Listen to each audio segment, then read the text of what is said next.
The old man stood quietly at the edge of the lake, his fishing line cutting a soft curve across the water. His name was Henry, 73 years old, a retired school janitor who came to this lake every Sunday morning because it reminded him of his late wife. Fishing wasn't a hobby for him, it was how he breathed through the loneliness. He had a legal permit. The lake was public, and he had been there for years without trouble. Until that morning, a sharp voice broke the calm. "You can't fish here." Henry turned slowly. A woman in sunglasses and a clipboard stood on the path behind him. She didn't ask his name.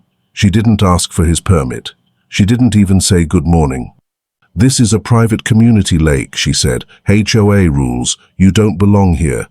Henry politely smiled and reached into his pocket. "Ma'am, this is a city lake. I checked. I'm allowed—" She cut him off. "I don't care what you checked. I'm calling the police." People nearby looked over. A few residents whispered. Henry felt his chest tighten, not from fear, but from embarrassment. He slowly lowered his fishing rod. "I'm not causing trouble," he said gently. "I'll leave if you want." But she had already dialed. When the police arrived, Henry stood up straight, hands visible, fishing rod resting on the ground like it was something dangerous. The woman rushed toward the officers, talking fast, pointing at him like he was a criminal. "He refuses to leave. He's trespassing. He's been here for hours."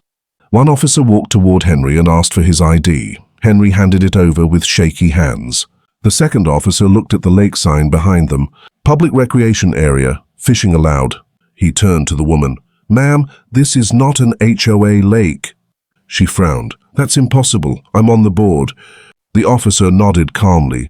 "Your HOA doesn't own this land. In fact, you've received 3 warnings from the city for harassing people here." Her face went pale. Then the officer turned back to Henry and smiled.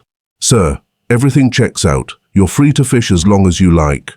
Henry exhaled, eyes wet. The officer wasn't done. "Ma'am," he said, "we're issuing you a citation for misuse of emergency services and harassment. Continued behavior like this could result in arrest." The woman stood frozen as neighbors stared. As the police left, one of the officers helped Henry recast his line into the water. Henry sat back down, the lake quiet again. Sometimes power makes people loud, and sometimes dignity doesn't raise its voice at all, but still wins.